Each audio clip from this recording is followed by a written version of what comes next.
رات کی تاریکی میں چاندنی کمرے کی کھڑکی سے اندر جھانک رہی تھی۔ کمرہ گلاب کی خوشبو سے مہک رہا تھا۔ ہر طرف بکھرے رنگ برنگے گلاب اپنی قسمت پر رشک کرتے ہوئے خوشیاں منا رہے تھے۔ ایسا لگ رہا تھا جیسے کسی نے بہت چاہت سے پھولوں کو اس کمرے کا مکین بنایا تھا، مگر دلہن بنی سیرت کی آنکھوں میں خوشی کے بجائے خوف اور غصے کی جھلک تھی۔ سامنے صوفے پر بیٹھا شہزاد ملک اپنے ہاتھ میں شراب کا گلاس تھامے زہریلی مسکراہٹ کے ساتھ سیرت کو دیکھ رہا تھا۔ تم نے کہا تھا کہ تم مجھ جیسے عیاش شخص کو دیکھنا بھی پسند نہیں کرتی، اور دیکھو آج میری ہی سیج پر بیٹھی ہو۔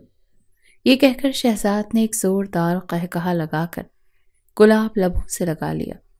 وہ اپنی من مانی کرنے کے بعد اس طرح ہی خوشیاں مناتا تھا کہ راڈو بوسکی کے سوٹ پر ہم رنگ واسکوٹ پہنے وہ بہت جاذب نظر لگ رہا تھا۔ سنہری گھڑی اس کی شخصیت کو چار چاند لگا رہی تھی۔ سیرت کے علاوہ کوئی اور لڑکی ہوتی تو اتنا حسین ہم سفر ملنے پر شکر کا شدہ بجا لاتی، لیکن وہ عام لڑکیوں سے الگ تھی۔ کم حسین تو سیرت بھی نہیں تھی۔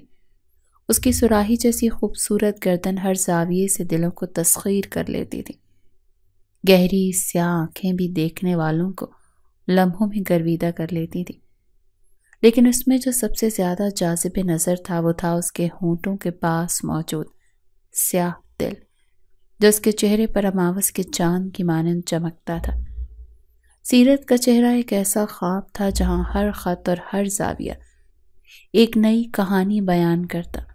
اس کی مسکراہٹ میں بے شمار رنگ چھپے ہوئے تھے اور اس کی ہر حرکت میں خوبصورتی تھی جو دل کو سکون بخشتی تھی۔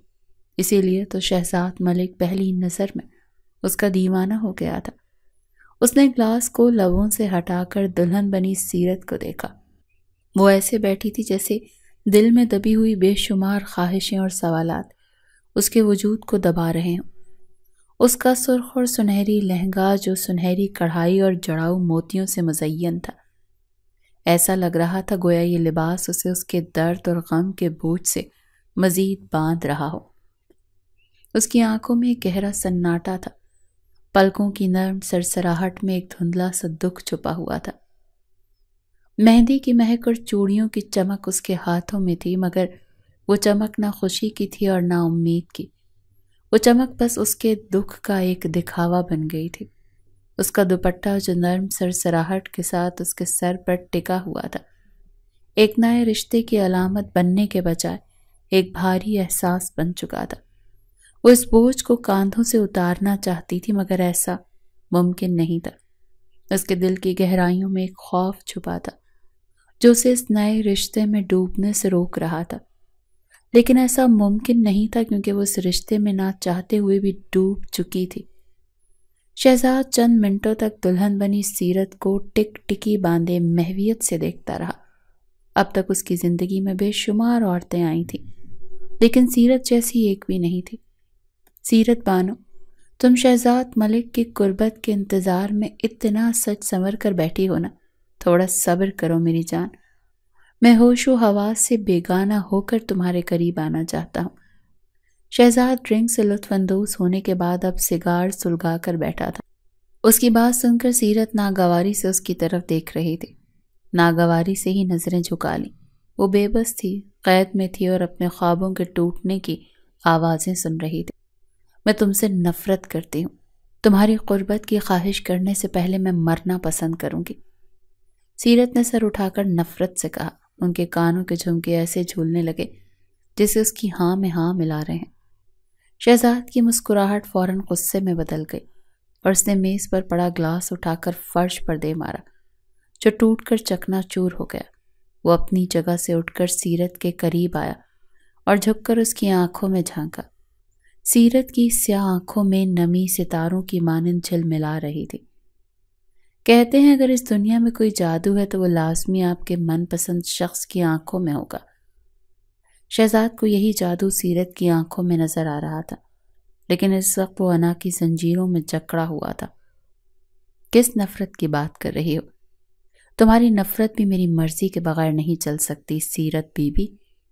یاد رکھو تم اب شہزاد ملک کی بیوی ہو، اور بیوی کا ہر سانس شوہر کی اجازت کا محتاج ہوتا ہے۔ وہ کڑے تیوروں سے اسے گھور رہا تھا۔ سیرت نے آنکھیں بند کر لیں۔ وہ اس منظر سے نظریں چرا لینا چاہتی تھی جس میں شہزاد ملک تھا، لیکن شہزاد کے پرفیوم کی بھینی بھینی خوشبو اس کے دل و دماغ میں سرایت کر رہی تھی۔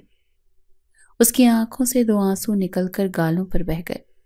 وہ رات اس کے لیے اذیت اور بے بسی کا ایک خواب بننے والی تھی۔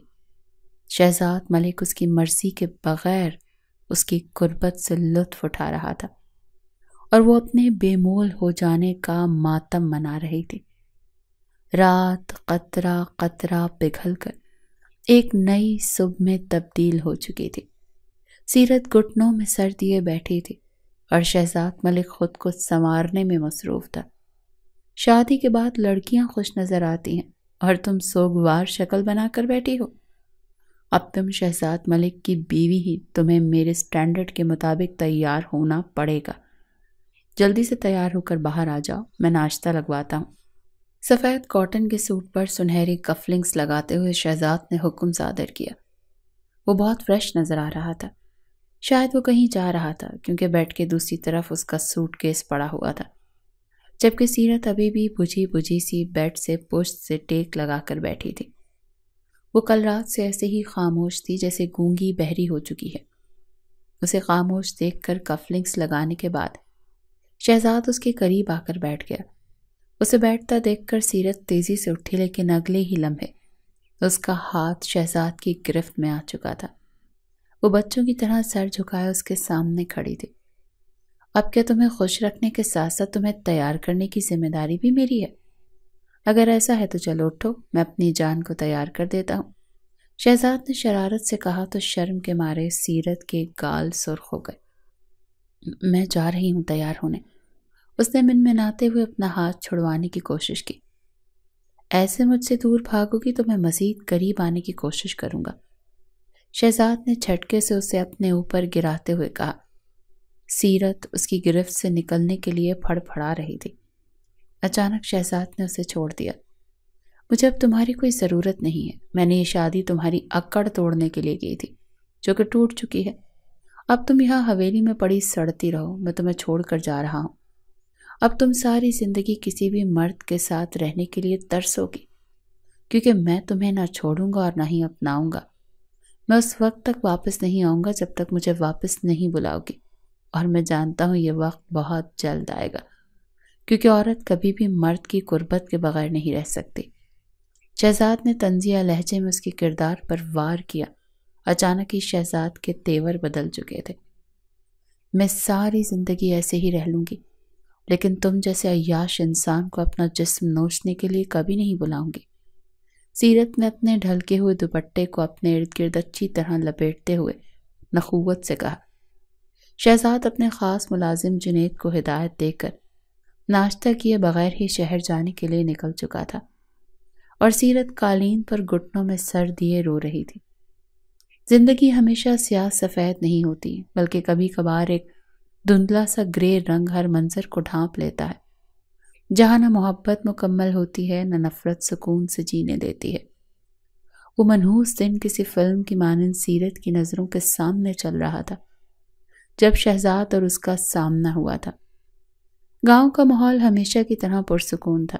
یہ چھوٹا سا گاؤں پہاڑوں کے دامن میں بسا ہوا تھا، جہاں لوگ اپنی سادہ زندگیوں میں مصروف تھے۔ گاؤں کے بیچوں بیچ ایک بڑی اور خوبصورت مسجد تھی، جہاں دی جانے والی اذان کی آواز پورے علاقے کو جگاتی تھی۔ مسجد کے قریب ہی امام صاحب کا ایک چھوٹا سا گھر تھا۔ امام صاحب کے 2 بیٹے اور 1 بیٹی تھی۔ ان کی بیٹی سیرت پورے گاؤں کے لیے مثال تھی۔ وہ مکمل پردے میں رہ کر تعلیم حاصل کر رہی تھی۔ سیرت انتہائی حسین، سادہ اور باحیا لڑکی تھی۔ اس کی بڑی بڑی آنکھیں جن میں اتنی معصومیت اور گہرائی تھی کہ سب کی توجہ اپنی طرف کھینچ لیتی تھی۔ سیرت ہمیشہ اپنے پردے کا بہت خیال رکھتی تھی اور گاؤں کے رسم و رواج کی مکمل پاسداری کرتی تھی۔ ایک دن صبح کے وقت سیرت اپنے والد کے ساتھ کالج جا رہی تھی۔ اس نے ہمیشہ کی طرح بڑی سی چادر لپیٹ رکھی تھی اور نظریں جھکا کر چل رہی تھی۔ راستے میں ایک بڑی گاڑی دھول اڑاتے ہوئے ان کے قریب سے گزری۔ گاڑی کی کھڑکی سے ایک نوجوان نے نظر بھر کر سیرت کو دیکھا۔ دیکھنے والا لمحوں میں چادر میں لپٹی لڑکی کا اسیر ہو گیا، نہ جانے کیوں اس کا دل اس لڑکی کو اپنے بہت قریب دیکھنے کے لیے مچل گیا۔ وہ پرشوق نظروں سے دھیرے دھیرے آگے بڑھتی سیرت کو دیکھ رہا تھا۔ یہ شہزاد ملک تھا جو ہر رات ایک نئی لڑکی کے ساتھ رنگ رلیاں منانے کا عادی تھا۔ یہ لڑکی کون ہے؟ اس نے سگریٹ کا دھواں اڑاتے ہوئے ڈرائیور سے پوچھا۔ مالک یہ امام صاحب کی بیٹی ہے، 12ویں میں پڑھتی ہے، بہت شریف اور نیک لڑکی ہے۔ جنید کی نظروں میں سیرت کے لیے افسوس جھلک رہا تھا۔ شہزاد نے ایک مسکراہٹ کے ساتھ کہا، نیک لڑکی؟ دیکھتے ہیں کتنی نیک ہے۔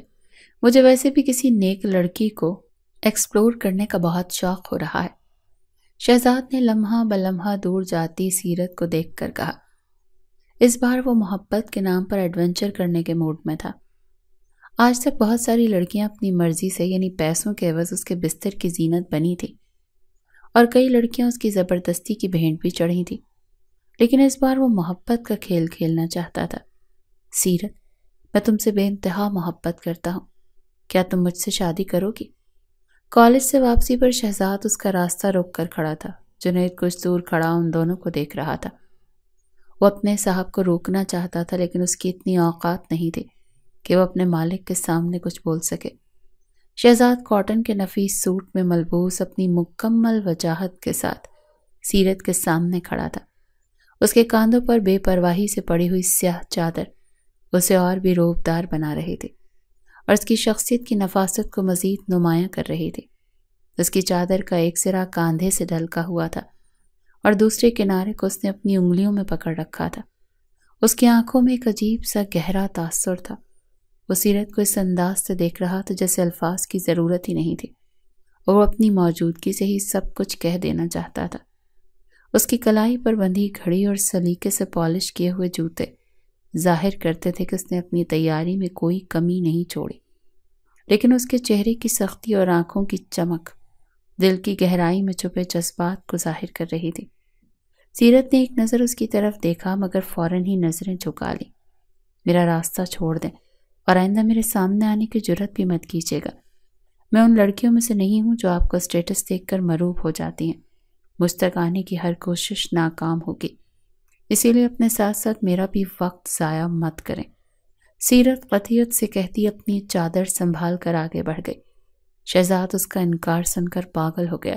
وہ کسی بھی قیمت پر سیرت کی نا کو ہاں میں بدلنا چاہتا تھا۔ اس نے سیرت کو حاصل کرنے کے لیے کئی حربے آزمائے۔ وہ روزانہ مسجد کے قریب آتا، اس امید میں کہ سیرت اس کی طرف دیکھے گی یا کوئی بات کرے گی، لیکن سیرت نے کبھی اس کی موجودگی کو محسوس نہیں کیا یا کم از کم ظاہر نہیں ہونے دیا۔ کچھ دن بعد شہزاد نے ایک بار پھر موقع دیکھ کر سیرت کو راستے میں روک لیا۔ تم مجھے نظر انداز کیوں کر رہی ہو؟ تم خوش قسمت ہو جو میری نظر تم پر پڑ گئی۔ زمانے بھر کی لڑکیاں میری ایک نظر کے لیے ترستی ہیں، اور تم ہو کہ مجھے مسلسل نظر انداز کر رہی ہو۔ شہزاد نے اس کے قریب ہوتے ہوئے تکبر سے کہا، کیونکہ میں تمہیں دیکھنا بھی پسند نہیں کرتی۔ تم جیسے مغرور اور عیاش انسان سے کوئی شریف لڑکی بات تک نہیں کرے گی۔ پوری زندگی گزارنا تو دور کی بات ہے۔ میں ان لڑکیوں میں سے نہیں ہوں جو دولت کے لیے تمہاری جھولی میں گرنے کے لیے تیار رہتی ہیں۔ سیرت نے اپنی جھکی نظریں اٹھا کر بے خوفی سے شہزاد کی آنکھوں میں جھانکتے ہوئے کہا۔ یہ جملے شہزاد کے لیے کسی تماچے سے کم نہ تھے۔ اس کی انا کو شدید ٹھیس پہنچی۔ اس دن اس نے فیصلہ کیا کہ سیرت کو ہر قیمت پر حاصل کرے گا، چاہے اس کے لیے اسے کسی بھی حد تک کیوں نہ جانا پڑے۔ شہزاد نے اپنی طاقت اور اثر و رسوخ کا استعمال کیا۔ اس نے سیرت کے والد یعنی امام صاحب کو اپنے گھر بلایا اور انہیں اپنی خواہش سے آگاہ کیا۔ آپ کی بیٹی کو میں پسند کرتا ہوں اور میں اسے اپنی بیوی بنانا چاہتا ہوں۔ امید کرتا ہوں کہ آپ شرافت کا مظاہرہ کرتے ہوئے اس رشتے کو قبول کر لیں گے۔ شہزاد نے ٹانگ پر ٹانگ رکھتے ہوئے سگار کا دھواں ہوا میں تحلیل کرتے ہوئے کہا، شہزاد بیٹا، یہ ممکن نہیں ہے۔ سیرت کے کچھ اصول ہیں اور آپ دونوں کی زندگیوں میں زمین آسمان کا فرق ہے۔ رشتے ضد سے نہیں جوڑے جا سکتے۔ امام صاحب نے اسے تحمل سے سمجھانے کی کوشش کی تھی۔ آپ کو شاید اندازہ نہیں ہے امام صاحب، میں جو چاہتا ہوں وہ حاصل کر لیتا ہوں۔ آپ کے پاس 3 دن ہیں۔ اگر آپ نے انکار کیا تو آپ کی عزت اور گاؤں کی مسجد کو خطرہ ہوگا۔ شہزاد نے مسکراتے ہوئے عام سے لہجے میں دھمکی دی۔ امام صاحب نے بے بسی کے عالم میں سر جھکا لیا۔ وہ اپنی بیٹی کی خوشیوں کو قربان نہیں کرنا چاہتے تھے، مگر ان کے پاس کوئی راستہ نہیں تھا۔ وہ جانتے تھے شہزاد ملک کا مقابلہ کرنا ناممکن تھا، اسی لیے 3 دن کے اندر نکاح کی تیاری مکمل کر دی تھی۔ سیرت نے بہت احتجاج کیا، روئی، گڑ گڑائی، لیکن کسی نے اس کی ایک نہ سنی۔ شادی کے دن سیرت کا دل ٹوٹا ہوا تھا۔ وہ ایک قیدی کی طرح حویلی لائی گئی تھی اور وہاں قید ہو کر رہ گئی تھی۔ شادی کے بعد کی رات سیرت کے لیے اذیت ناک تھی۔ صبح ہوتے ہی شہزاد اس کے کردار کی دھجیاں اڑا کر شہر چلا گیا، جیسے کچھ ہوا ہی نہ ہو۔ وہ اپنی کاروباری زندگی میں مشغول ہو گیا، لیکن سیرت کے چہرے اور اس کے انکار کی گونج ہمیشہ اس کے ساتھ رہی۔ شہر جانے سے پہلے وہ جنید کو سیرت کی ذمہ داری سونپ کر گیا تھا، پھر اچانک اس نے واپس آنے کا فیصلہ کر لیا۔ شہزاد ملک کی گاڑی گاؤں کی کچی سڑکوں پر دھواں اڑاتی جا رہی تھی۔ وہ شہر میں عیاشی بھری زندگی گزار کر آج واپس آیا تھا، اپنی جاگیر اور اپنے حق کا دعویٰ کرنے۔ جب وہ حویلی پہنچا تو وہاں ہر طرف سناٹا تھا۔ اس نے حویلی کے اندر قدم رکھا تو نوکروں نے جلدی سے اس کا استقبال کیا، لیکن اس کی نظریں کسی کو تلاش کر رہی تھی۔ سیرت کہاں ہے؟ اس نے جنید سے پوچھا۔ مالک، وہ پچھلے صحن میں ہے، جنید نے بتایا۔ شہزاد پچھلے صحن کی طرف بڑھا۔ جب اس کی نظر سیرت پر پڑی تو وہ رک گیا۔ سیرت آج بھی اتنی ہی خوبصورت لگ رہی تھی جتنی پہلے دن تھی، لیکن اس کی آنکھوں میں وہ معصومیت نہیں تھی جو 2 سال پہلے تھی۔ وہ اب ایک مضبوط اور پر اعتماد عورت لگ رہی تھی، لیکن جو چیز شہزاد کو روکنے پر مجبور کر گئی وہ سیرت کی گود میں بیٹھا ایک 2 سالہ بچہ تھا۔ یہ بچہ؟ شہزاد کے الفاظ اٹک گئے۔ سیرت نے نظر اٹھائی اور ایک تلخ مسکراہٹ کے ساتھ کہا، یہ تمہاری پہچان ہے شہزاد ملک، تمہارا بیٹا۔ یہ کہہ کر وہ اپنے سوئے ہوئے بیٹے کو پیار کرنے لگی۔ یہ سچ تھا کہ وہ شہزاد سے شدید نفرت کرتی تھی، اور یہ بھی سچ تھا کہ وہ اتنی ہی شدید محبت اپنے بیٹے سے کرتی تھی۔ سیرت کے لیے اس کا آنا کوئی معنی ہی نہیں رکھتا تھا، لیکن وہ یہ نہیں جانتی تھی کہ شہزاد صرف خود واپس نہیں آیا، بلکہ اس کے لیے ذلت کا طوفان بھی ساتھ لایا ہے۔ شہزاد کا دل گواہی دے رہا تھا کہ بچہ اس کا اپنا ہے، مگر انا اور تلخ ماضی کے اثرات نے اسے شک میں ڈال دیا۔ سیرت کے سرد لہجے نے اس کی انا کو ایک بار پھر جھنجھوڑ دیا تھا۔ یہ بچہ، یہ میرا کیسے ہو سکتا ہے؟ تمہیں اپنی نفرت کا بہانا چاہیے تھا، اور شاید تم نے اپنی زندگی میں کسی اور کو جگہ دے کر اپنا بدلہ پورا کر لیا ہے۔ شہزاد اس وقت نفرت کی آخری حد پر کھڑا تھا۔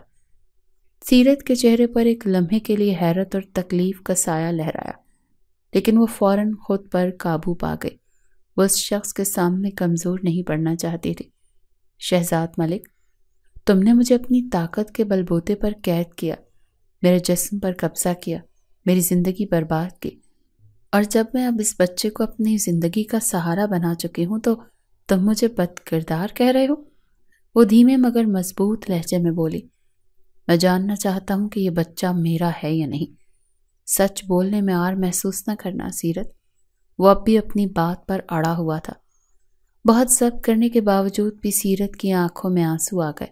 شہزاد جیسا بھی تھا اس کا شوہر تھا، اور اس نے شوہر کے ہوتے ہوئے اس کے بغیر تنہا رہ کر بھی اپنے کردار کی حفاظت کی تھی۔ وہ سب کچھ برداشت کر سکتی تھی، لیکن اپنے بچے کی پیدائش کا مشکوک ہو جانا برداشت نہیں کر سکتی تھی۔ اسی لیے اس نے شہزاد کو سمجھانے کا فیصلہ کیا۔ یہ بچہ تمہارا ہے شہزاد، چاہو تو اس کی شکل غور سے دیکھ لو۔ یہ سچ تمہیں اپنا آپ خود بتا دے گا، لیکن سچ قبول کرنا شاید تمہارے لیے ممکن نہ ہو، کیونکہ تمہاری نظر میں ہر عورت ایک سامان ہے، اور تمہاری انا ہمیشہ تمہارے فیصلے کرتی ہے۔ سیرت نے سوئے ہوئے زین کا چہرہ اس کے سامنے کرتے ہوئے کہا۔ شہزاد نے بچے کے چہرے کو غور سے دیکھا اور اس کی آنکھوں میں اپنے عکس کو پہچانا۔ اس لمحے کے بعد بھی وہ اپنے شک کی دیوار کو گرا نہیں سکا تھا۔ اگر یہ بچہ میرا ہے تو مجھے اس کا ثبوت چاہیے۔ جب تک تم یہ ثابت نہیں کرو گی تم میرے اعتماد کے لائق نہیں ہو، شہزاد نے سرد لہجے میں کہا۔ ثبوت؟ تمہیں ثبوت چاہیے؟ ٹھیک ہے، میں تمہیں ثبوت دوں گی، لیکن میں جانتی ہوں کہ اس کے بعد بھی تمہاری تنگ ذہنیت شاید تمہیں سچ قبول کرنے نہیں دے گی۔ سیرت نے بے بسی سے مسکراتے ہوئے کہا۔ اس کے بعد سیرت نے اس کے سامنے وہ تمام ثبوت پیش کیے جو ثابت کرتے تھے کہ زین شہزاد کا ہی بیٹا ہے۔ شہزاد بیٹا، یہ بچہ تمہارا ہے۔ سیرت نے کبھی اپنی عزت پر سمجھوتا نہیں کیا۔ اگر تم اپنی غلطیوں کا کفارہ ادا کرنا چاہتے ہو تو پہلے اپنے دل کے زہر کو صاف کرو۔ نورا بیوی جن کے پاس سیرت کی ڈیلیوری ہوئی تھی، انہوں نے اسے سمجھایا، اور پھر جنید جو ہر لمحہ سیرت کی چوکیداری کرتا تھا، اس کی گواہی نے شہزاد کا شک دور کر دیا۔ شہزاد نے اپنی غلطی کا احساس تو کیا، لیکن سیرت کی سرد موری اور نفرت اب بھی برقرار تھی۔ میں تمہیں کبھی معاف نہیں کروں گی شہزاد۔ تم نے میری زندگی کے سب سے خوبصورت سال چھین لیے۔ تم نے میرے وجود کو ایک قیدی بنا دیا، اور اب تمہاری یہ معافی میرے زخموں کو بھر نہیں سکتی۔ شہزاد کے قریب آنے کی کوشش کرنے پر اسے دھتکارتے ہوئے سیرت نے نفرت سے کہا، تمہارا یہی انکار مجھے زبردستی کرنے پر مجبور کرتا ہے۔ شہزاد نے اسے اپنی طرف کھینچتے ہوئے کہا، اور پھر وہ وہی کچھ کرنے لگا جو اس نے 2 سال پہلے کیا تھا۔ وہ آج بھی اس کے قریب تھا، اپنا حق وصول کر رہا تھا، لیکن اس کی مرضی کے بغیر۔ 2 سال بعد بھی شہزاد ملک اپنی انا اور شک کی دیوار کو گرنے نہیں دے رہا تھا۔ سیرت کے ہر عمل کو وہ اپنی انا کے خلاف سمجھتا اور اسے تکلیف دینے کا کوئی موقع ہاتھ سے جانے نہیں دیتا تھا۔ سیرت سب کچھ برداشت کر رہی تھی کیونکہ اس کے گھر والے شہزاد ملک کا مقابلہ نہیں کر سکتے تھے۔ وہ زندگی کی کڑواہٹ کو اپنے بیٹے کی معصوم شرارتوں کے ذریعے کم کرنے کی کوشش کرتی تھی۔ ابھی بھی وہ زین کو اپنے سامنے بٹھا کر کھانا کھلا رہی تھی اور ساتھ ساتھ اس کے ساتھ چھیڑ چھاڑ بھی کر رہی تھی۔ بیٹے کو اتنی محبت سے پال رہی ہو جیسے یہ تمہاری جیت کی نشانی ہو۔ یاد رکھو سیرت، یہ بچہ میرا ہے، صرف میرا۔ اگر اس کے ساتھ رہنا چاہتی ہو تو مجھے خوش رکھو۔ ماں بیٹے کو ایک دوسرے کے ساتھ خوش دیکھ کر شہزاد کو جیلسی فیل ہو رہی تھی۔ وہ جتنا اس کے قریب ہونے کی کوشش کرتا تھا، وہ اتنا ہی اس سے دور ہو جاتی تھی۔ یہ رشتہ شہزاد کے لیے ایک چیلنج بن چکا تھا۔ وہ اب زین کے ذریعے اسے قابو کرنا چاہتا تھا۔ سیرت نے خاموشی سے اپنا کام جاری رکھا، لیکن دل میں یہ الفاظ خنجر کی طرح پیوست ہو گئے۔ اسے خاموش دیکھ کر شہزاد نے زین کو زبردستی گود میں اٹھا لیا۔ شہزاد، اگر یہ بچہ تمہارا ہے تو پھر یہ بھی سمجھ لو کہ یہ ایک عورت کی قربانی اور صبر کی نشانی بھی ہے۔ تم نے صرف اپنا غصہ نکالا تھا، محبت نہیں کی تھی، اسی لیے زیادہ حق جتانے کی ضرورت نہیں ہے۔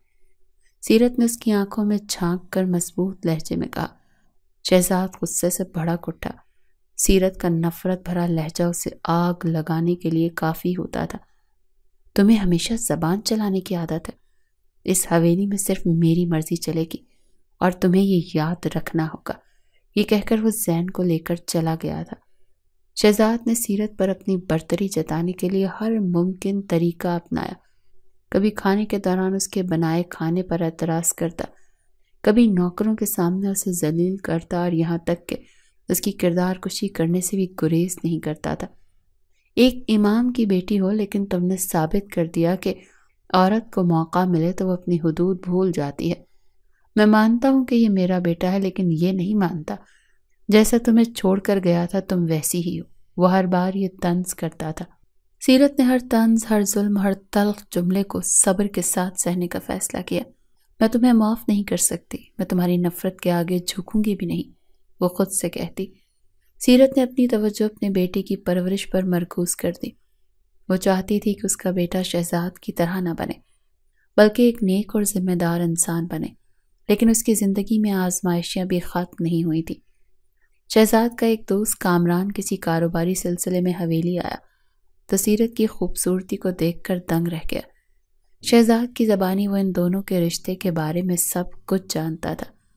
سیرت اس کے سامنے نہیں آنا چاہتی تھی، لیکن شہزاد کے مجبور کرنے پر اسے دل پر پتھر رکھ کر ہی صحیح، لیکن ایک غیر مرد کے سامنے آنا پڑا۔ یہ تمہاری بیوی ہے، یقیناً نہیں آتا کہ تم جیسا انسان اس عورت کو نہیں سنبھال سکا۔ کامران نے اپنی پلیٹ کو کھانے سے سجاتے ہوئے گھٹیا سے انداز میں کہا۔ اس کی بات سن کر سیرت نے شہزاد کی طرف دیکھا، جو اتنی گھٹیا بات سن کر بھی مسکرا رہا تھا۔ شاید ان دونوں میں اس قسم کا مذاق چلتا رہتا تھا، لیکن کامران کی نظروں نے سیرت کو بے چین کر دیا تھا۔ عورت اپنی طرف اٹھنے والی ہر نظر کو پہچان لیتی ہے۔ کامران کی گندی نظر کو بھی وہ پہچان گئی تھی، اسی لیے اس کو سامنے آنے سے گریز کرنے لگی تھی۔ تم جیسی عورت شہزاد کے ساتھ خوش نہیں رہ سکتی۔ اگر تم چاہو تو میں تمہاری مدد کر سکتا ہوں۔ وہ کچن میں کھڑی زین کے لیے دودھ ابال رہی تھی جب کامران نے سیرت کے قریب آ کر سرخوشی کی۔ ایک غیر مرد کو اپنے قریب دیکھ کر اسے اپنے نام نہاد شوہر سے نفرت محسوس ہوئی۔ یہ سب کچھ شہزاد شاید اسے بد کردار ثابت کرنے کے لیے کر رہا تھا۔ اپنی حد میں رہو، کسی کی مدد کے بغیر اپنی جنگ لڑ سکتی ہوں، سیرت نے اپنا دوپٹہ سر پر جماتے ہوئے سخت لہجے میں کہا۔ شہزاد کو کامران کی ان حرکتوں کا علم نہیں تھا، یہ شاید سب کچھ شہزاد کی مرضی سے ہو رہا تھا، لیکن سیرت نے دل میں خوف محسوس کر رہی تھی۔ وہ جانتی تھی کہ اگر کامران نے شہزاد کے سامنے کوئی بات کی تو شہزاد ضرور اپنے دوست پر یقین کر کے اسے مزید ذلیل کرے گا، اور پھر بدقسمتی سے ایسا ہی ہوا۔ ایک رات وہ دونوں شراب انجوائے کر رہے تھے اور شباب کی باتیں کر رہے تھے۔ یار تمہیں نہیں لگتا کہ تمہاری بیوی زیادہ حسین اور زیادہ ضدی ہے؟ اگر تم اسے قابو نہیں رکھ سکتے تو کیوں نہ کسی اور کو موقع دو؟ کامران نے شراب کی بوتل گلاس میں انڈیلتے ہوئے کہا۔ اس کی بات سن کر شہزاد کا غصہ آسمان کو چھونے لگا۔ سیرت کے کردار پر اسے ہمیشہ سے شک تھا، ایسے ہی تو نہیں وہ اس کی قربت سے دور بھاگتی تھی۔ اس کی ڈکشنری میں عورت کسی مرد کی قربت کے بغیر نہیں رہ سکتی تھی۔ اپنی زبان سنبھال کر بات کرو کامران، تمہیں میرے گھر اور میری بیوی پر بات کرنے کی کوئی اجازت نہیں ہے، شہزاد نے گلاس میز پر پٹک کر بلند آواز میں کہا تھا۔ سچ سننا مشکل ہے شہزاد، سچ یہ ہے کہ تمہاری بیوی تمہارے لیے موضوع نہیں، نہ تم اس کے لیے۔ وہ تمہاری برابری نہیں کرتی بلکہ تمہیں نظر انداز کرتی ہے، شاید وہ کسی اور کے لیے زیادہ موضوع ہو۔ کامران نے اس کے کاندھے پر ہاتھ رکھ کر ایک خبیث مسکراہٹ شہزاد کی طرف اچھال کر اس کے شک کو ہوا دی۔ یہ جملے شہزاد کے اندر شک کا زہر اور گہرا کر گئے۔ فوراً کامران کو حویلی سے نکلنے کا حکم دے کر سیرت کے کمرے کی طرف بڑھا تھا۔ سیرت زین کو سلانے میں مصروف تھی جب شہزاد طوفان کی طرح کمرے میں داخل ہوا۔ یہ سب کیا تماشا ہے سیرت؟ وہ کمرے میں داخل ہوتے ہوئے دھاڑا۔ سیرت چونک کر اسے دیکھنے لگی۔ کیا ہوا شہزاد؟ آہستہ بولیں، زین اٹھ جائے گا۔ سیرت کے لہجے میں تھکن جھلک رہی تھی، اس کی چھٹی حس کچھ غلط ہو جانے کا اشارہ دے رہی تھی۔ کامران سے کیا تعلق ہے تمہارا؟ شہزاد نے زہریلے لہجے میں غرا کر کہا۔ سیرت کو یہ سن کر دھچکا لگا۔ کامران کے ساتھ میرا کوئی تعلق نہیں ہے، اور ہم دوسرے کمرے میں جا کر بات کر لیتے ہیں، زین کی نیند خراب ہوگی۔ سیرت کمبل ٹھیک کر کے بیڈ سے اتری۔ شہزاد اس کا بازو دبوچ کر دوسرے کمرے میں لے آیا اور بیڈ پر پٹخ دیا۔ وہ تمہارے بارے میں باتیں کر رہا تھا، اگر تم معصوم ہو تو وہ کیوں کہتا ہے کہ تم کسی اور کے لیے زیادہ موزوں ہو؟ شہزاد نے سوال کیا۔ یہ سب تمہاری اپنی سوچ کا نتیجہ ہے شہزاد، کامران نے جو کہا وہ تمہاری اجازت کے بغیر کہہ نہیں سکتا تھا۔ اگر تم اصلی مرد ہوتے تو مجھ سے پوچھنے کے بجائے اس سے سوال کرتے، لیکن اگر تمہیں مجھ پر اعتماد نہیں تو میرے پاس صفائی دینے کا کوئی فائدہ نہیں ہے۔ سیرت اپنا بازو سہلا رہی تھی، درد اس کی روح تک سرایت کر چکا تھا۔ اس کا انداز دیکھ کر شہزاد کا غصہ مزید بڑھ گیا تھا۔ تمہیں صفائی دینا ہوگی سیرت، میں تمہیں ایسے نہیں چھوڑ سکتا۔ وہ ایک بار پھر اس کا بازو دبوچ چکا تھا۔ سیرت درد سے کرا رہی تھی۔ میں نے اپنی زندگی میں صرف اذیت برداشت کی ہے شہزاد، تمہارے ظلم نے میرے وجود کو توڑنے کی کوشش کی، لیکن میری روح اب بھی مضبوط ہے۔ اگر تمہیں شک ہے تو اپنے سوالوں کے جواب خود ڈھونڈو، میں تمہارے ظلم کے آگے جھکنے والی نہیں ہوں، اور اب میں تمہارے کسی سوال کا جواب بھی نہیں دوں گی، سیرت نے تنفر سے اس کی طرف دیکھتے ہوئے کہا۔ شہزاد کے چہرے پر شکست اور غصے کا عجیب سا امتزاج تھا۔ اگر راتیں گزارنے کا اتنا ہی شوق ہے تو میرے ساتھ حلال طریقے سے گزار لو۔ شہزاد نے اس کے اوپر جھکتے ہوئے اپنی شکست کو فتح میں بدلنے کی کوشش کی، اور سیرت کو ایک بار پھر زیر کر کے فاتح بن چکا تھا۔ گاؤں میں شہزاد اور سیرت کے تعلقات کے بارے میں باتیں ہونے لگی تھیں۔ گاؤں کی عورتیں سیرت کے صبر اور مضبوطی کی تعریف کرتی تھیں، لیکن مرد حضرات شہزاد کی انا کے دفاع میں اس کے رویے کو صحیح قرار دیتے تھے۔ بیٹا، میں جانتی ہوں تم بہت صابر ہو، میں تمہارے صبر کی گواہ ہوں، لیکن یاد رکھو کہ صبر کی بھی ایک حد ہوتی ہے، ظلم سہنا بھی گناہ ہے۔ نورا بی بی نے اسے سمجھانے کی کوشش کی تھی۔ بی بی، میں اپنے بیٹے کے لیے یہ سب سہ رہی ہوں۔ میں چاہتی ہوں کہ وہ یہ سیکھے کہ طاقت کا مطلب ظلم کرنا نہیں بلکہ دوسروں کا سہارا بننا ہے۔ میں جہاں بھی جاؤں گی شہزاد مجھے سکون سے نہیں رہنے دے گا، اسی لیے بہتر ہے میں یہاں رہ کر ہی سب کچھ برداشت کر لوں۔ کم سے کم میرا بیٹا تو در بدر نہیں ہوگا۔ سیرت نے دل گرفتہ لہجے میں کہا تو نورا بی بی اسے ڈھیروں دعائیں دے کر رخصت ہو گئی۔ دوسری طرف شہزاد اندر سے بے چین ہونے لگا۔ اس کا دل جانتا تھا کہ سیرت بے قصور ہے، لیکن اس کی انا اسے سچ قبول کرنے سے روک رہی تھی۔ کامران کی باتیں اور سیرت کی خاموشی اس کے دماغ میں ایک جنگ پیدا کر رہی تھی۔ اسے سمجھ نہیں آ رہا تھا کہ کیا کرے۔ مجھے سمجھ نہیں آتا کہ میں سیرت کو کیسے سنبھالوں۔ وہ ہمیشہ مجھے نظر انداز کرتی ہے، مجھے اپنا جائز حق لینے کے لیے زبردستی کرنا پڑتی ہے۔ وہ اسٹڈی روم میں بیٹھا خود سے الجھ رہا تھا۔ بیوی کو سنبھالنے کے لیے اسے عزت دینا پڑتی ہے۔ تمہاری طاقت اور روب صرف تمہاری انا کی تسکین کے لیے ہے، لیکن ایک عورت کو محبت اور اعتماد سے قابو کیا جا سکتا ہے۔ تمہارے ظلم نے اس کے دل میں نفرت پیدا کی ہے، محبت نہیں۔ شہزاد کا ضمیر اسے سمجھانے کی کوشش کر رہا تھا، لیکن شہزاد کی انا، شک اور سیرت کی خاموش مزاحمت نے اسے مزید قابو کر دیا تھا۔ سیرت کو نیچا دکھانے کے لیے اس نے اپنا وقت غیر عورتوں کے ساتھ گزارنا شروع کر دیا اور انہیں حویلی تک لانے سے بھی گریز نہ کرتا۔ حویلی کا ماحول خراب ہو رہا تھا اور سیرت یہ سب کچھ دیکھ کر از حد پریشان تھی۔ سیرت نے کئی بار دیکھا کہ حویلی کے مہمان خانے میں عورتیں شہزاد کے ساتھ ہنسی مذاق کر رہی ہوتی تھی۔ کبھی وہ بے تحاشا قہقہے لگاتے اور کبھی شراب کے نشے میں دھت ہو کر شور مچاتے۔ یہ سب دیکھ کر سیرت کا دل کٹنے لگا۔ وہ سوچتی کہ میں تو اپنی زندگی کے ہر خواب کو قربان کر چکی، صرف اپنے بیٹے کے لیے، مگر اب وہ بھی اس زہر آلود ماحول کا شکار ہو جائے گا۔ آج پھر شہزاد ایک عورت کو گھر لایا ہوا تھا۔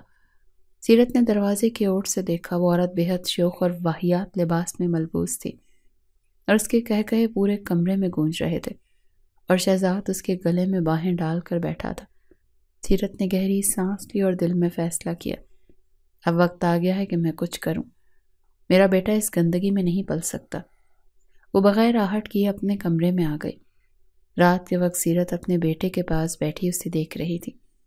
وہ معصوم چہرے کو دیکھ کر سوچنے لگی، یہ بچہ میرا خواب ہے، میری آخری امید۔ کیا میں اسے ایسے ماحول میں رکھنے کے لیے اپنی جان پر کھیل کر سب کچھ سہنا تھا؟ مجھے ایک بار شہزاد سے بات کرنی چاہیے۔ وہ کوئی بھی فیصلہ کرنے سے پہلے ایک آخری کوشش کرنا چاہتی تھی۔ اگلے دن سیرت نے ہمت کر کے شہزاد سے بات کرنے کی کوشش کی۔ شہزاد، یہ سب کیا ہو رہا ہے؟ آپ ان عورتوں کو حویلی میں کیوں لا رہے ہیں؟ ہمارا بیٹا اب بڑا ہو رہا ہے، اس پر برا اثر پڑے گا، کیا آپ کو اس کی فکر نہیں ہے؟ پہلی بات تو یہ کہ وہ میرا بیٹا ہے اور میرے جیسا جی دار بنے گا، اور دوسری بات تمہیں یہ حق نہیں کہ مجھے بتاؤ کہ مجھے اپنی زندگی کیسے گزارنی ہے۔ تم اپنی حد میں رہو سیرت صاحبہ، ورنہ تمہارے لیے اچھا نہیں ہوگا، اور ویسے بھی جب بیوی شوہر کو خوش نہیں رکھے گی تو مجبوراً اسے اپنی خوشیاں باہر تلاش کرنی پڑیں گی، اور میں بھی وہی خوشیاں گھر سے باہر تلاش کر رہا ہوں جو مجھے اس گھر میں تم سے میسر نہیں۔ شہزاد نے اس کے بالوں کی لٹ اپنی انگلی پر لپیٹتے ہوئے کہا، یہ ماحول صرف آپ کے لیے نقصان دہ نہیں ہے بلکہ آپ کے بیٹے کے لیے بھی خطرناک ہے۔ کیا آپ چاہتے ہیں کہ وہ بھی آپ کی طرح بنے؟ اگر ایسا چاہتے بھی ہیں تو میں تب بھی ایسا نہیں ہونے دوں گی۔ سیرت نے اسے خود سے دور کرتے ہوئے اٹل لہجے میں کہا، بس بہت ہو گیا سیرت، مجھے اپنے بیٹے کی پرورش کے لیے تمہارے مشورے کی ضرورت نہیں ہے، جو میں چاہوں گا وہی ہوگا۔ شہزاد اسے وارننگ دے کر جا چکا تھا اور وہ دونوں ہاتھوں میں سر تھامے بیٹھی تھی۔ وہ جانتی تھی حویلی سے جانا آسان نہیں ہے، اس کے ماں باپ اسے رکھنے کو تیار نہیں تھے کیونکہ وہ شہزاد سے خوفزدہ تھے۔ وہ خود بھی وہاں جا کر انہیں مشکل میں نہیں ڈالنا چاہتی تھی۔ سیرت نے فیصلہ کیا کہ وہ شہزاد سے مزید کچھ نہیں کہے گی بلکہ اپنی کوششوں سے ماحول کو بدلنے کی کوشش کرے گی۔ میں تمہیں اس گندگی سے بچانے کے لیے اپنی جان بھی دے سکتی ہوں۔ تمہارا مستقبل روشن ہوگا چاہے میں کتنی ہی آزمائشوں سے گزروں۔ سیرت نے اپنے بیٹے کو سینے سے لگا کر عہد کیا تھا۔ سیرت کے لیے دن رات عذاب بن چکے تھے۔ وہ جانتی تھی کہ شہزاد کا سدھرنا ممکن نہیں رہا۔ اس کی انا، ظلم اور غیر عورتوں کی موجودگی نے حویلی کے ماحول کو خراب کر دیا تھا۔ سیرت کو سب سے زیادہ فکر اپنے بیٹے کی پرورش کی تھی، جو ہر گزرتے دن کے ساتھ اس بگڑے ماحول کا اثر لینے لگا تھا۔ اپنے بیٹے کے مستقبل کے لیے اس نے اپنی انا پر قدم رکھ کر شہزاد تک جانے کا فیصلہ کیا۔ شادی کے بعد پہلی بار آج اس نے شوخ رنگ کا سرخ لباس سے بتن کیا تھا۔ دونوں ہاتھوں میں بھر بھر کر ہم رنگ کانچ کی چوڑیاں پہنی تھیں۔ ہلکا سا میک اپ کرنے کے بعد اس نے خود کو آئینے میں دیکھا تو حیران رہ گئی۔ وہ خود کو خود بھی پہچان نہیں پا رہی تھی۔ وہ آج شہزاد کو اپنا آپ خوشی خوشی سونپ دینا چاہتی تھی تاکہ وہ غیر عورتوں کو گھر لانا چھوڑ دے۔ شہزاد کی حرکات دن بدن بدتر ہوتی جا رہی تھی، لیکن شہزاد نے اسے یہ کہہ کر دھتکار دیا کہ اب مجھے تمہاری ضرورت نہیں ہے۔ سیرت، تم دیکھ رہی ہو، یہ عورتیں وہی دیتی ہیں جو تم نہیں دے سکیں، خوشی، آزادی اور تفریح۔ تم صرف اپنی نصیحتوں اور نفرت کے ساتھ میرے دل پر بوجھ بن کر رہ گئی ہو۔ اس نے اپنے ساتھ کھڑی لڑکی کی طرف اشارہ کر کے تکبر سے کہا۔ سیرت نے کہا تو کچھ نہیں، لیکن اس کی آنکھوں میں دکھ صاف نظر آ رہا تھا۔ وہ چپ چاپ وہاں سے چلی گئی۔ اماں، میں بہت تھک چکی ہوں، میرے صبر کی حد ختم ہو چکی ہے۔ میں شہزاد کے ظلم اور اس ماحول میں مزید نہیں رہ سکتی۔ میرا بیٹا ایک ایسی جگہ پر پرورش پا رہا تھا جہاں وہ سب کچھ بن سکتا ہے لیکن انسان نہیں بن سکتا۔ میں جلد ہی حویلی چھوڑ کر اپنے گھر واپس آنا چاہتی ہوں۔ اب آپ خوف کی زنجیریں توڑ کر میرا ساتھ دینا پڑے گا۔ سیرت نے نورا بی بی کے ہاتھ اپنے گھر پیغام بھجوایا تھا۔ سیرت نے اپنے کپڑے اور بیٹے کے ضروری سامان کو ایک گٹھڑی میں باندھ لیا۔ اس کا دل بھاری تھا، لیکن وہ جانتی تھی کہ اب رکنا ممکن نہیں۔ اگلی صبح جب سیرت بیٹے کو لے کر حویلی کے دروازے کی طرف بڑھ رہی تھی تو ایک نوکر نے یہ منظر دیکھ کر شہزاد کو اطلاع دی۔ ملک صاحب، سیرت بی بی اپنے بیٹے کے ساتھ حویلی سے کہیں جا رہی ہیں۔ شہزاد فوراً اٹھا اور غصے میں دھاڑتے ہوئے دروازے کی طرف بھاگا۔ سیرت، یہ تم کیا کر رہی ہو؟ میں وہ کر رہی ہوں جو مجھے بہت پہلے کر لینا چاہیے تھا۔ شہزاد، میں اپنے بیٹے کے مستقبل کے لیے جا رہی ہوں، مجھے روکنے کا حق تم خود کھو چکے ہو۔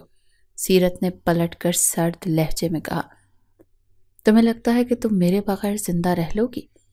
میرے بغیر تمہیں کہیں عزت نہیں ملے گی۔ یاد رکھو، تم ایک جاگیردار کی بیوی ہو، گاؤں کے لوگ تمہیں کبھی قبول نہیں کریں گے، اور اگر تم نے حویلی چھوڑی تو میں کبھی تمہیں واپس نہیں آنے دوں گا۔ شہزاد کو اب سیرت میں کوئی خاص انٹرسٹ نہیں تھا۔ میں تمہاری معافی کی محتاج نہیں ہوں شہزاد، میرے لیے میرا بیٹا اہم ہے، اور اس لیے میں سب کچھ سہنے کو تیار ہوں۔ تم نے میرے ساتھ بہت ظلم کیا ہے، اور اب میں اپنے بیٹے کو اس ظلم سے بچانے جا رہی ہوں۔ سیرت نے بھی اٹل لہجے میں کہا۔ میں اپنی بات کہہ چکا ہوں، اگر تم نے یہاں سے باہر قدم نکالا تو میرے گھر کے دروازے ہمیشہ کے لیے بند ہوں گے۔ اب بھی اگر جانا چاہتی ہو تو شوق سے جاؤ۔ یہ کہہ کر شہزاد کاندھوں سے ڈھلکتی شال کو ٹھیک کرتا ہوا حویلی کے اندر چلا گیا۔ اسے یقین تھا کہ سیرت نہیں جائے گی، لیکن وہ چلی گئی۔ سیرت کے جانے کے بعد حویلی کا ماحول عجیب سا ہو گیا۔ وہ عورتیں جنہیں شہزاد اپنا سکون سمجھتا تھا اب اسے بوجھ لگنے لگی۔ اسے محسوس ہو رہا تھا کہ سیرت کے بغیر یہ گھر ویران ہو چکا ہے۔ کیا میں واقعی سیرت سے محبت کرنے لگا ہوں؟ اور کیا میرا بیٹا کبھی مجھ سے محبت کرے گا؟ وہ اکثر سگار کے دھوئیں میں اپنے تلخ ماضی کی پرچھائی دیکھتا۔ شہزاد کی زندگی کی لذتیں اب ماضی کی بات بن چکی تھی۔ اس کے دن بے سکون گزر رہے تھے۔ اسے لگتا تھا کہ سیرت کے جانے کے بعد حویلی میں کوئی سکون نہیں رہا، لیکن اس کی اندرونی تکلیف اس سے زیادہ گہری تھی۔ ایک دن شہزاد کے جسم میں شدید درد ہو گیا۔ درد اتنا شدید تھا کہ اسے ڈاکٹر کے پاس جانا پڑا۔ ڈاکٹر نے معائنے کے بعد شہزاد کو فوری طور پر ٹیسٹ کروانے کی ہدایت جاری کی۔ اس کی حالت دن بدن خراب ہوتی جا رہی تھی۔ آپ کو کینسر ہے، شہزاد کی رپورٹس دیکھنے کے بعد ڈاکٹر نے افسوس کے ساتھ کہا۔ یہ الفاظ شہزاد کے لیے ایک زوردار جھٹکے کی مانند تھے۔ وہ کئی لمحوں تک کچھ نہیں بول سکا۔ کیا مطلب؟ مجھے کینسر کیسے ہو سکتا ہے؟ شہزاد حونقوں کی طرح ڈاکٹر کی طرف دیکھ رہا تھا۔ کینسر نے آپ کے جسم میں کافی پھیلاؤ کر لیا ہے، اس کو ظاہر ہونے میں دیر ہو چکی ہے۔ اب کوئی معجزہ ہے جو آپ کو بچا سکتا ہے۔ تکلیف دہ الفاظ پگھلے ہوئے سیسے کی مانند اس کے کانوں میں انڈیلے جا رہے تھے۔ شہزاد کے دماغ میں لاکھوں خیالات دوڑنے لگے۔ اسے یقین نہیں آ رہا تھا کہ وہ ایک خطرناک بیماری کا شکار ہو چکا ہے۔ یہ میرے ساتھ کیا ہو گیا؟ شہزاد نے خود سے کہا۔ اس نے پھر سیرت کو یاد کیا۔ وہ ہمیشہ کہتا تھا کہ سیرت اس کے لیے کمزور اور بے وقت ہے، لیکن آج اسے لگ رہا تھا کہ سیرت کی موجودگی اس کی زندگی کا سب سے بڑا سکون ہو سکتی ہے۔ شہزاد نے کئی دن تک اپنے آپ کو سنبھالنے کی کوشش کی، مگر اس کی بیماری نے اسے مکمل طور پر مفلوج کر دیا۔ وہ جانتا تھا کہ اب اس کے پاس وقت کم ہے۔ اس نے سیرت کے پاس جانے کا فیصلہ کیا، لیکن وہ اس کی شکل تک دیکھنے کو تیار نہیں تھی۔ شہزاد نے کئی بار سیرت سے ملنے کی کوشش کی، لیکن سیرت نے ہمیشہ اس کے لیے دروازہ بند کر دیا۔ امام صاحب سے مل کر اس نے اپنی حالت کے بارے میں بتایا۔ پھر امام صاحب کے کہنے پر سیرت نے شہزاد کی بات سننے کا فیصلہ کیا۔ شہزاد امام صاحب کے گھر ڈرائنگ روم میں بیٹھا ہوا تھا اور سامنے بیٹھی سیرت سر جھکائے اپنے ہاتھوں کی انگلیوں کو گھور رہی تھی۔ سیرت، مجھے تم سے بات کرنی ہے، شہزاد نے بے چینی سے کہا، اور پھر وہ اپنی بیماری کے بارے میں بتا کر اپنے ہر ظلم کی معافی مانگنے لگا۔ شہزاد کے چہرے پر ایک گہرا دکھ تھا۔ وہ اب شاید اپنی زندگی کے آخری حصے میں تھا اور چاہتا تھا کہ سیرت اسے معاف کر دے۔ میں چاہتا ہوں کہ تم میرے ساتھ رہو، کم از کم ان آخری دنوں میں۔ شہزاد کے لہجوں میں صدیوں کی تھکن تھی۔ سیرت نے ایک لمبی سانس لی، جیسے وہ خود کو بولنے کے لیے تیار کر رہی ہو۔ شہزاد، تمہارے کیے گئے ظلموں کا حساب نہیں ہو سکتا۔ تم نے مجھے اور میرے بیٹے کو جس طرح سے تکلیف دی، میں وہ بھی نہیں بھول سکتی، لیکن میں تمہاری بیماری کے بارے میں جان کر تمہیں کوئی اذیت نہیں دینا چاہتی، لیکن میں تمہارے ساتھ نہیں رہ سکتی۔ شہزاد کی آنکھوں میں آنسو تھے۔ وہ جانتا تھا کہ سیرت کبھی معاف نہیں کرے گی۔ وہ تھکے تھکے قدموں سے چلتا امام صاحب کے گھر سے دور ہو گیا، اور نہ جانے کیوں سیرت پھوٹ پھوٹ کر رونے لگی۔ شہزاد کی بیماری کی شدت دن بدن بڑھتی جا رہی تھی۔ وہ اپنی حالت کے بارے میں مکمل طور پر آگاہ تھا، اور اسے یقین تھا کہ وقت بہت کم ہے۔ اس کی جسمانی حالت اتنی کمزور ہو چکی تھی کہ وہ اپنے بستر سے اٹھ بھی نہیں سکتا تھا۔ وہ روز سیرت کے بارے میں سوچتا، اپنے بیٹے کو سوچتا۔ اس کے دل میں پچھتاوا بڑھتا جا رہا تھا۔ وہ جانتا تھا کہ اس کے کیے گئے ظلموں کا کوئی تدارک نہیں ہو سکتا، لیکن اس کا دل اب چاہتا تھا کہ وہ سیرت کے سامنے اپنی غلطیوں کا اعتراف کرے اور شاید اس سے کچھ سکون پائے، لیکن سیرت کا دل ہی نہیں روح تک چھلی ہو چکی تھی۔ وہ چاہ کر بھی اسے معاف نہیں کر سکتی تھی۔ لیکن پھر جب سیرت نے شہزاد کی حالت کے بارے میں سنا تو اس کے دل میں ایک عجیب سا درد ہوا۔ وہ جانتی تھی شہزاد نے اس کے ساتھ جو کیا وہ کبھی معاف نہیں کیا جا سکتا، لیکن اس کی بیماری میں اسے تکلیف دینا بھی اس کا مقصد نہیں تھا۔ وہ چاہتی تھی کہ کم از کم آخری وقت میں شہزاد کو سکون مل جائے۔ یہ سوچ کر سیرت نے فیصلہ کیا کہ وہ شہزاد سے دوبارہ ملے گی تاکہ وہ اسے معاف کر سکے اور اس کے دکھ کا کچھ تو مداوع ہو سکے۔ سیرت اپنے بیٹے کو لے کر شہزاد کے کمرے میں پہنچی، جہاں وہ بستر پر انتہائی کمزور حالت میں لیٹا تھا۔ اس کے چہرے پر ایک گہرا درد تھا اور آنکھوں میں پچھتاوا واضح تھا۔ سیرت نے اس کے قریب جا کر کہا، شہزاد، تم نے جو کچھ کیا میں اسے بھول نہیں سکتی، لیکن میں چاہتی ہوں کہ تم اپنے آخری وقت میں سکون محسوس کرو۔ وہ زین کو اس کے پاس بٹھا کر معافی کا پروانہ اس کے ہاتھ میں تھما رہی تھی۔ سیرت، میں تمہارا شکر گزار ہوں۔ تم میرے برے وقت میں میری زندگی میں واپس آئی ہو۔ میں جانتا ہوں کہ تمہاری زندگی تمہارے بیٹے کے لیے ہے، لیکن میں تم سے یہی درخواست کرتا ہوں کہ جب تک میں زندہ ہوں تم مجھے معاف کر کے اس حویلی میں رہو۔ سیرت بستر پر پڑے اس شخص میں وہ شہزاد ڈھونڈ رہی تھی جس کے عیاشی کا گواہ پورا گاؤں تھا۔ میں تمہیں معاف کر دیتی ہوں شہزاد، کیونکہ معاف کرنا ہمیں آزاد کرتا ہے، سیرت نے سر جھکا کر آہستگی سے کہا۔ میں نے تمہیں کبھی عزت نہیں دی سیرت، تمہاری محبت اور قربانیوں کا میں نے کبھی خیال نہیں رکھا۔ اب جب کہ وقت کم ہے مجھے وہ گزرا وقت شدت سے یاد آ رہا ہے، جس وقت میں ہم ایک دوسرے کے ساتھ ہنسی خوشی رہ سکتے تھے۔ وہ وقت تو کبھی واپس نہیں آ سکتا، لیکن اگر تم یہاں رہو گی تو میں سکون سے مر سکوں گا۔ شہزاد نے اس کا ہاتھ تھام کر لجاجت سے کہا، تم نے جو کیا وہ تمہارے ساتھ یہیں رہ جائے گا شہزاد۔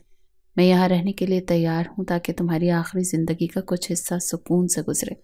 تمہارے ظلموں کی جتنی بھی قیمت تھی وہ صرف میں نے ادا کی، لیکن اب میں اور تم دونوں آزاد ہیں۔ یہ کہہ کر سیرت نے شہزاد کا ہاتھ مضبوطی سے پکڑا اور اسے تسلی دی۔ شہزاد کی آنکھوں میں سکون کی ایک جھلک نظر آئی، لیکن اچانک شہزاد کی حالت مزید بگڑ گئی۔ وہ اپنی آخری سانسیں لے رہا تھا۔ اس کے چہرے پر ایک عجیب سکون تھا، جیسے کہ اس کا پچھلا سارا بوجھ اتر چکا ہو۔ سیرت نے اس کی آنکھوں میں کرب سے دیکھا۔ اللہ تمہیں سکون دے شہزاد، یہ کہہ کر وہ بے تحاشا رونے لگی۔ ننھا زین بھی بلک بلک کر رو رہا تھا۔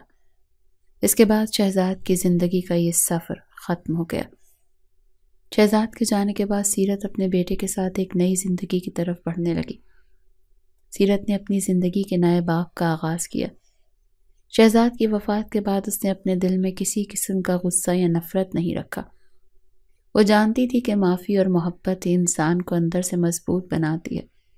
وہ اپنی زندگی کے باقی حصے کو خوشگوار اور پرامن بنانا چاہتی تھی، اور اپنے بیٹے کے لیے ایک بہتر دنیا چھوڑ کر جانا چاہتی تھی۔ شہزاد کی غلطیوں نے اسے سبق سکھایا تھا، اور سیرت نے وہ سبق اپنی زندگی میں اپنایا۔ اس نے ثابت کیا کہ انسان کی اصل طاقت اس کے اندر کی محبت، معافی اور صبر میں ہوتی ہے، جو ہر حال میں اسے آگے بڑھنے کے لیے راہ دکھاتی ہے۔